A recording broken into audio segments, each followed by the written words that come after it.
growing food in a southern Swedish swamp. If you can grow food in a desert, then surely growing it in a swamp should be equally possible. I'm Lee, and this series of videos are about how my friend Klaas and I are using permaculture to adapt to growing in a swamp, or more properly a fen, here in the southern Swedish county of Skåne. As there's not a lot of information about swamp or fen-based food growing in Northern Europe, we will be grateful to receive comments from fellow web-footed gardeners. Listen on to hear about our experiences through 2021 and plans for 2022 and beyond. Feel free to like and subscribe, and we'll try to keep them going over the year. Tack och välkommen. My name is Lee, and I'm from Britain. And I'm Klaas, and I'm from Sweden. And we met because we're both bikers, and then I found out that Klaas was a keen gardener, and since moving to Sweden I'm working here as a gardener, so we had that common interest. Yes. But how on earth did we start gardening on a swamp? Yeah, why did we do such a stupid thing? Because my land, as I own with my husband, is partly bog area. And that's a mossa in Yes, Swedish, yeah? That's right. Yeah. So trouble is, when you look at the land, especially in the summer, it looks perfectly usable and great.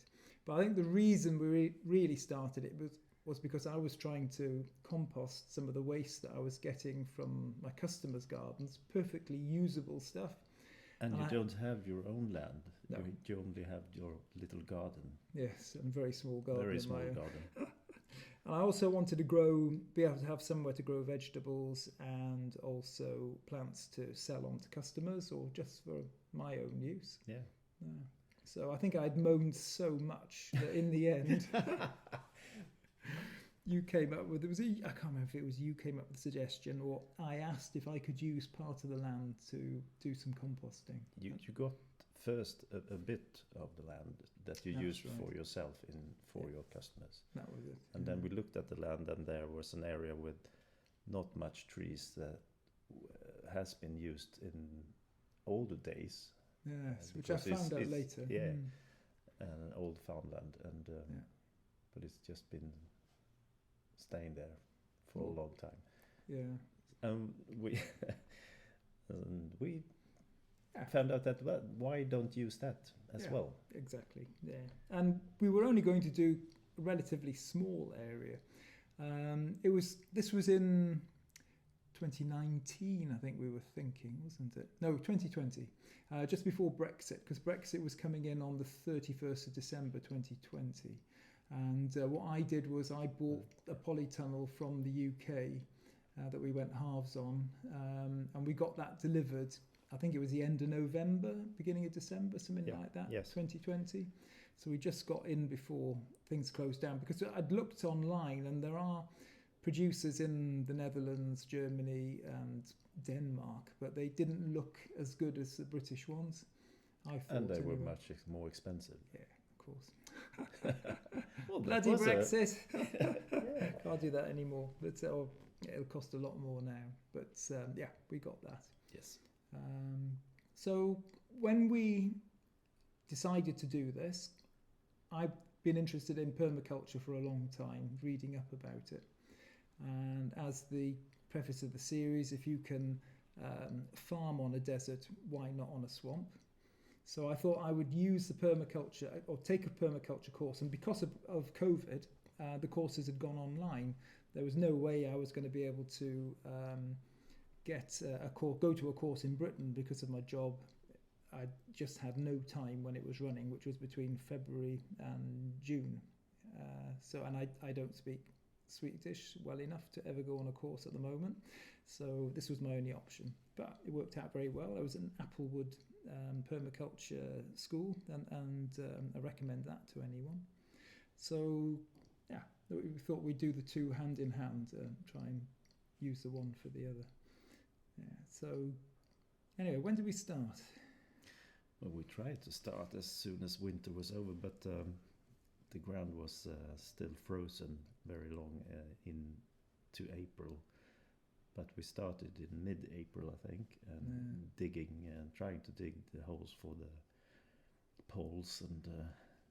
We did clear the land a bit. We strimmed. I think I strimmed it in. Yeah, we cleared it before. So, yeah. So you had this big area. And it looked very good. Yeah. And of course, we strimmed it in the summer or late summer when it was perfectly dry. And then we had one of the worst winters I think we've had since I was here. It just froze for weeks and weeks and weeks. And we had snow first. The snow melted, then it froze. So there was a layer of water over everything. That's what happens with the bog. It gets filled with water every winter, and then it dries up in the summer. Yeah. And this is an odd thing, because you think of a swamp as going to be wet all year round. But this is why we thought we could farm it, because it does drain enough in the summer to enable things to grow on it. Yeah. So anyway, when we started digging, it was a lot of water still. So just a few decimeters down in the holes, lots of water. So.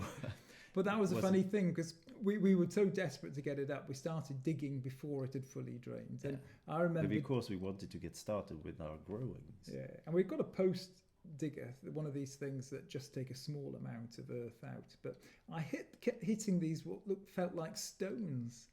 So in the end, I just couldn't pick them up with this little device that we've got. So I stuck my hand in, bloody cold, and pulled out a lump of ice. So it was still frozen, far down in the soil in April. Yeah.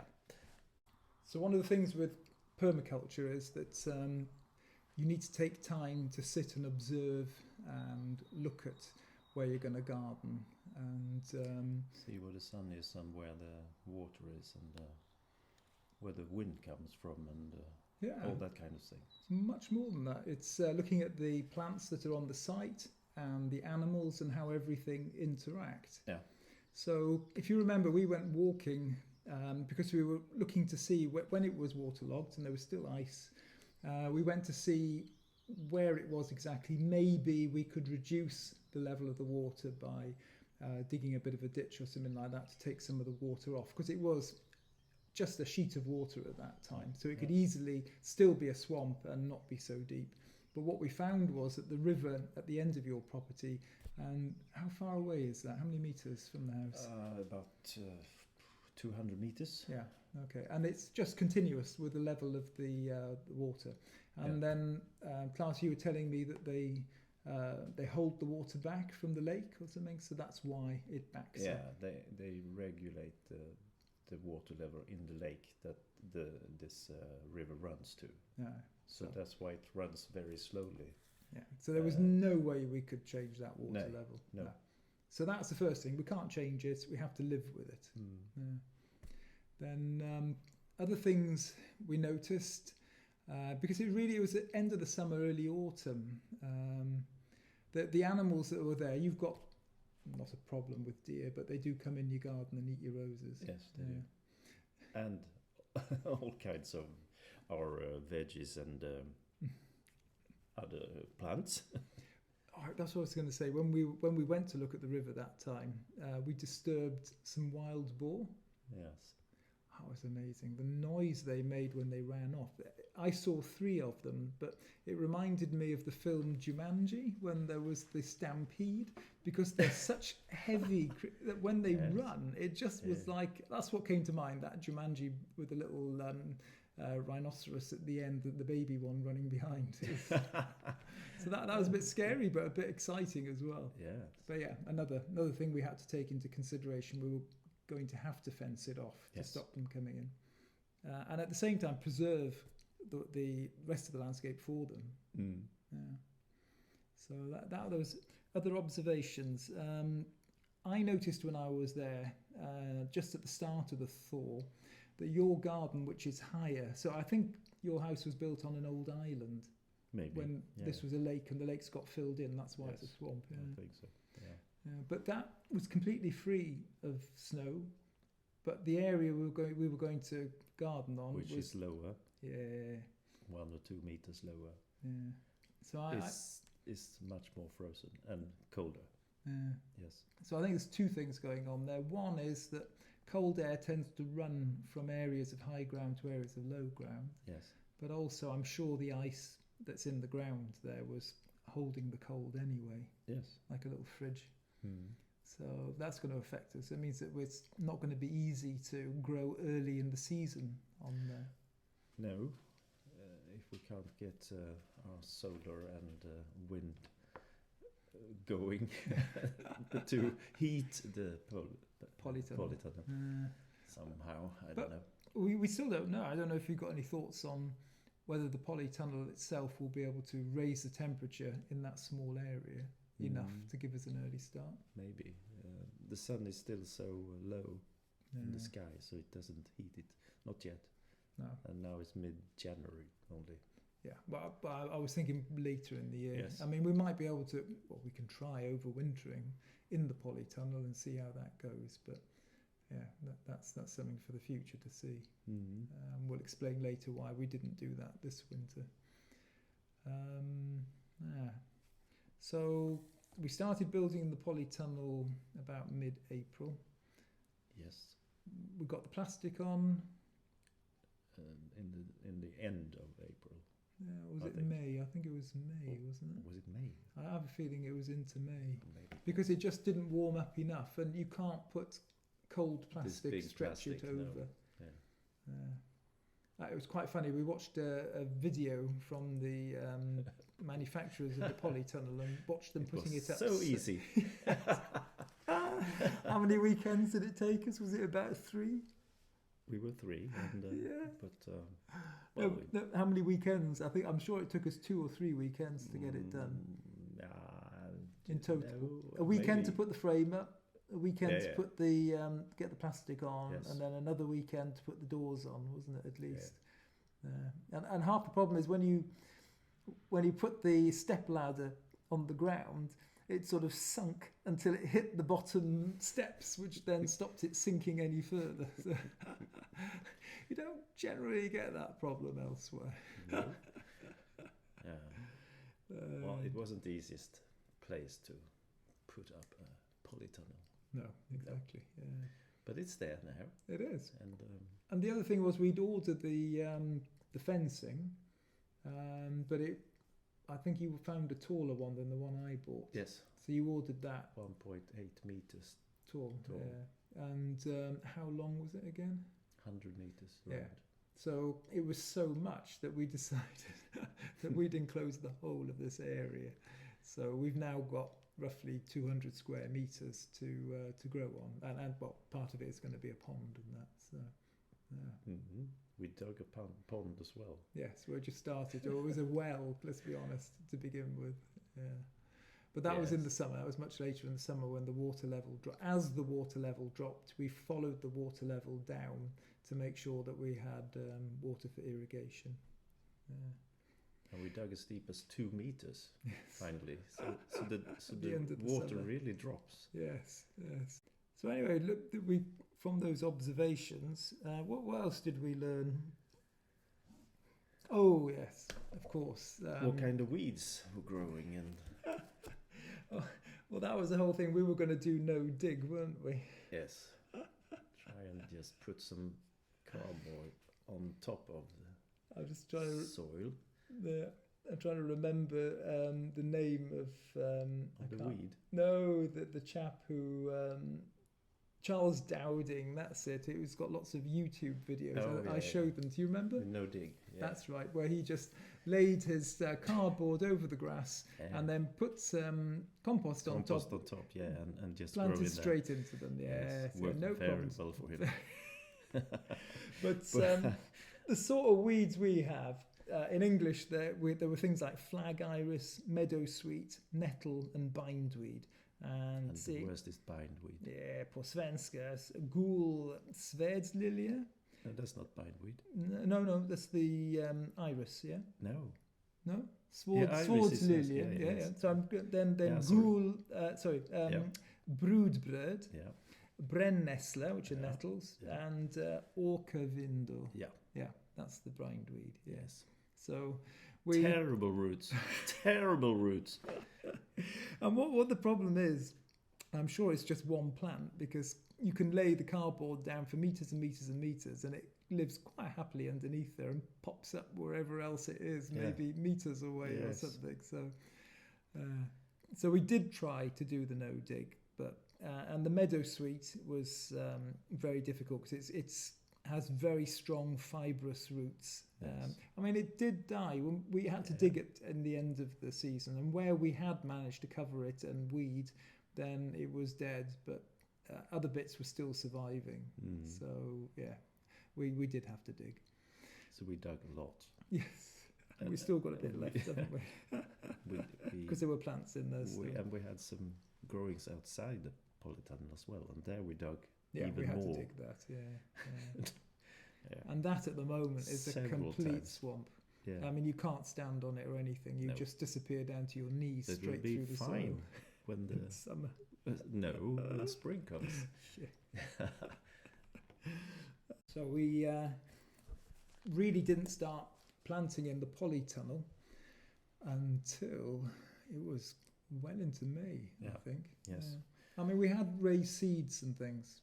Yes, we had pre-grown quite a lot of seeds. Well, tell me a bit about your existing vegetable garden on the higher ground, the old garden. Well, we have been growing vegetables many years in raised beds. Raised beds, that's the word, and another small greenhouse. Växthus, yes. And well, we've grown everything there, and you heat your greenhouse through the winter because you've got lots of tender plants. Yes, because we keep the Mediterranean plants and pelargoniums and stuff like that. Oh, it's going to cost a lot now that the electricity price has gone up. But that's that was not very big area we have for this, so it was good to be able to make it bigger. For our growing, yes. But it's a good place where you can start things off and protect your seedlings until the polytunnel was ready. That's what I mean. And I grow in the basement of the house I live in. Swedish houses are so much better than British ones. They tend to have storage areas built into them, and we have an underground area with 2 storage rooms, and in the smaller of the 2 I've got artificial lights. But that's not big, Lee. It's not big. No, you don't, but to raise seedlings you don't need much space. And I did have a little outdoor greenhouse that was sort of not really heated, but I used to blow air from the basement area in there, and that was enough to keep it above 0 most of the time. So I started my seedlings off that way. Yes. And then, so by the time the polytunnel was up and we could start to plant it, you had mostly tomato plants, hadn't you? Yeah, but we didn't start with that. We started with what's the name? You can use a Swedish. Spinach, and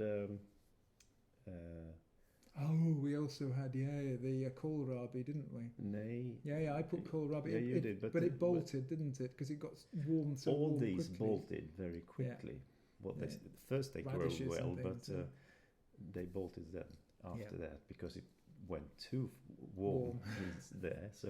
So we need to start those earlier this much year. Much earlier, yes, and we can do that this year. Yeah, because it's in place. Yeah.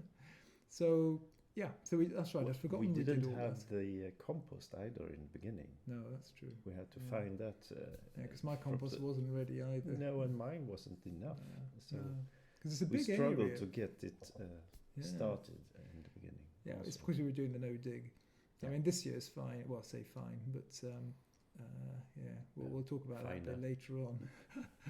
But so anyway, what we did was we put tomato plants down the north side, so they wouldn't block the light from anything else. In the middle section, I had aubergine at one end. We had melons all over. Yes, they literally grew all over. Cucumbers. Yes, well, they did well.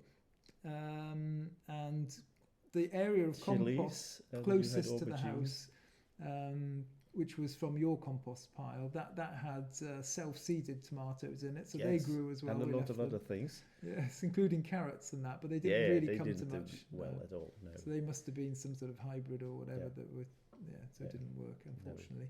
And there was that weird, huge plant in the middle, which we discovered was some sort of Chinese or whatever, or some exotic vegetable. Yes. And I wish we'd let it go to seed, actually, because but I can't remember the name of it. No, but it did say that it could become invasive. But so I don't think it would in Sweden, honestly. But probably better not to have it in the polytunnel. Yeah. So anyway, neither of us can remember the name of that. No. I hope I've written it down somewhere. Maybe. So we had two problems with the tomatoes, for example. Yeah. The first one was the leaf curl. Yeah. And unfortunately, there's so many different reasons why you can get leaf curl. It can be lack of moisture, it can be disease, it can be so many different things. It got really hot in the polytunnel during the summer. So what we did was we watered and watered and watered because we didn't have this irrigation automatic system going. Yeah. And we ran there with our water cans, lots of them. But we got tomatoes, lots of tomatoes as well, but some varieties were very strange. Yeah. These huge ones, their leaves were very strange. Yeah. And curly. And I don't know if it was... They tasted okay, though. Yeah, they were very good. Yeah, but we call those ugly. Yeah. Ugly fruits, or ugly tomatoes. Very ugly. But they usually taste the best. They certainly do in Italy when you buy them there. But some of them split. Now, I had a problem with this in the past where irregular watering. So if you don't water for a while because you've been away and then you come back and you water, suddenly the fruits take on extra moisture and split. I also think it's the temperature difference between night and day can also, because we had the same problem in the old greenhouse. Ah, right, okay. That they split, especially in the autumn. The other problem was that because we'd used the cardboard for the no-dig, that the roots couldn't always get through the cardboard. It hadn't had time to rot or anything for them to get through. So I think the roots were in the top surface, so they dried out much quicker anyway. Yeah. So that could have been an issue as well. Yeah. So because we won't need to do that this year, maybe it will be different. And but I don't think we'll have that many tomato plants this year. No, we don't. We don't need so many. No. Although it's nice to make the tomato paste and juice and things Absolutely. like that. One thing I was wanting to do as a knock-on from our observations of that is to have a section of it and grow without watering, because I'm sure because it's an organic soil. Now and there is lots of water underneath, and it should wick upwards. So if their roots can get down far enough, they should be able to reach that water easily. Yeah. So when I've used the moisture meter in there, it was always moist, but with the cardboard, above the cardboard, it could get dry. So we're going to do an experiment and try half the greenhouse without watering, and then water the other half, and then compare and see how they do. That's the plan. That's the plan. This year. We'll see. Well, thank you for joining us today. We talk mostly about water here, but nutrition is as important. So in the next podcast, we're going to look at our soil's texture and structure, and then test it for pH, nitrogen, phosphorus and potassium. We'll then discuss what we think we can do about this and its implications for different types of vegetables. So I do hope you'll join us for that too. Hit the bell notification icon if you want to know when that comes out, and we'll try not to make you wait too long. Tack och hej då!